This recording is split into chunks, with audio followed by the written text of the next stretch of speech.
Assalamualaikum warahmatullahi wabarakatuh. Perkenalkan, nama saya Dita Cahya Ramadanti dari kelas 4 BK 2019. Sebelumnya, terima kasih kepada Bapak Reza Pahlevi MPD yang telah memberikan saya kesempatan untuk mempresentasikan hasil dari analisis tugas perkembangan. Maka dari itu, saya akan share screen terlebih dahulu.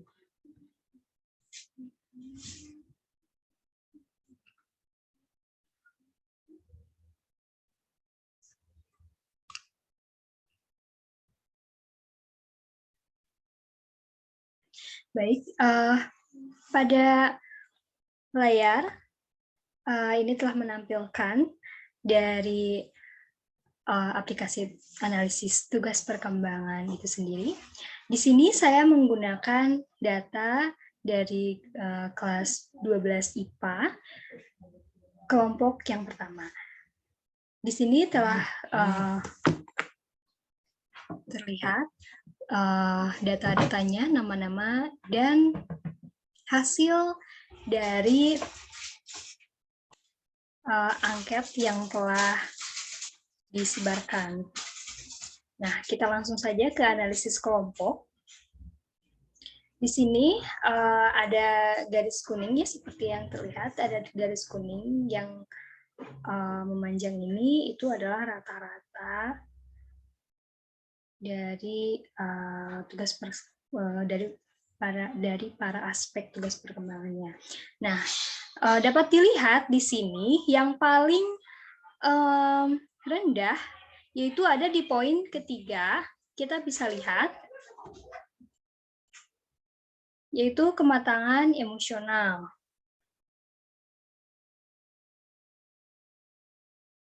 Sementara untuk yang tertinggi ada di poin ke-9, yaitu luasan dan persiapan karya. Nah, kita langsung lihat ke 8 butir terendah.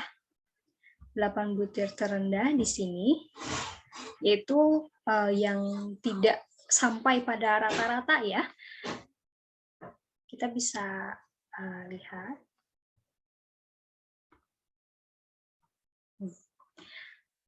Di sini yang paling rendah di antara yang terendah itu ada di poin yang pertama, yaitu landasan hidup religius. Nah, di sini 8 aspek terendah tersebut, di antaranya selain yang pertama tadi, ada peran sosial sebagai pria atau wanita, ada landasan hidup religius, di butir yang berbeda, butir 1, 2, lalu ada kematangan hubungan dengan teman sebaya, kemudian persiapan diri untuk pernikahan dan hidup berkeluarga, penerimaan diri dan pengembangannya, yang ketujuh ada kematangan emosional, dan yang terakhir itu kemandirian perilaku ekonomis. Nah, ke-8 butir terendah inilah yang kemudian kami buat RPL-nya, karena itu berarti sesuai dengan kebutuhan siswa. Kita membuat RPL sesuai dengan kebutuhan siswa. Nah, untuk analisis individu, kita bisa lihat di sini, bisa diklik ya semua. Nah, lalu mulai mencari. Oh, ini ya, misalkan kita pilih yang pertama ini, Afiani Fadila. Nah, muncul di sini hasilnya. Nah, ini yang berwarna ungu memanjang ini adalah rata-rata individu. Jadi rata-rata dari tugas perkembangan individu yang dicapainya. Nah, di sini bisa dilihat yang paling rendah itu ada di aspek ke-5. Kita buka. Aspek ke-5 itu kesadaran tanggung jawab. Nah, berarti siswa ini kesadaran tanggung jawabnya masih belum sesuai tugas perkembangannya di usia dia. Nah, untuk yang tertingginya yaitu ada di poin ke-10 atau aspek ke-10, yaitu kematangan hubungan dengan teman sebaya. Berarti siswa ini telah sesuai tugas perkembangannya dalam penyesuaian atau sosialisasi dengan teman sebaya. Nah, kita langsung lihat saja ke 8 butir terendah. Nah, di sini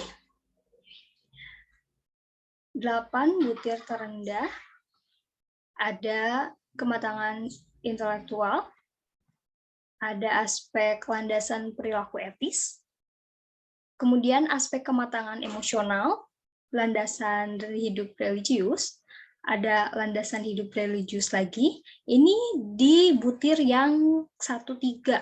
Kita bisa lihat ya, ini ada perbedaan dari landasan hidup religius itu sendiri. Yang butir 1-1, di sini ada rinciannya. Dan yang butir ke 1-3, di sini ada rinciannya. Ya. Nah, kemudian aspek ke-6, persiapan diri untuk pernikahan dan hidup berkeluarga. Aspek ke-7 pun sama. Dan aspek yang terakhir, yang paling rendah dari siswa tersebut, adalah wawasan dan persiapan karir. Nah, dari 8 butir yang terendah ini, kemudian dibuatlah RPL. Saya stop dulu. Nah, RPL tersebut dibuat dari 8 butir terendah karena menyesuaikan dengan kebutuhan siswa. Saya akan menampilkan contoh RPL yang telah saya buat, 2 contoh RPL saja. Nah, bisa dilihat di sini, ini untuk RPL bimbingan kelompok, yaitu di komponen layanan dasar dengan bidangnya bidang sosial. Topiknya mampu bekerja sama dengan kelompok. Nah, ini menyesuaikan dengan aspek yang kurang tadi, yang terendah tadi, yaitu tentang kematangan hubungan dengan teman sebaya. Nah, di sini saya menggunakan metode project-based learning karena agar lebih memudahkan siswa dalam bekerja, meningkatkan rasa kerjasama dengan kelompoknya itu dengan project-based learning. Gitu. Nah, bisa dilihat di sini ada lampiran materinya juga. Lalu yang kedua, ini layanan dasar juga, bidangnya bidang sosial. Temanya berlaku jujur dan dalam bergaul. Ini masuk ke aspek landasan perilaku etis. Di sini saya menggunakan sosiodrama karena agar lebih terasa sampai kepada siswanya. Ketika jika diilustrasikan dalam sebuah sosiodrama. Di sini sama juga langkah-langkahnya, dan ada lampiran materinya juga untuk menguatkan RPL ini untuk sebagai landasan dari RPL yang nantinya layanannya akan dilakukan begitu. Baik, mungkin seperti itu. Sudah selesai. Sekian dari saya. Mohon maaf apabila banyak salah-salah kata. Wabillahi taufiq wal hidayah. Wassalamualaikum warahmatullahi wabarakatuh.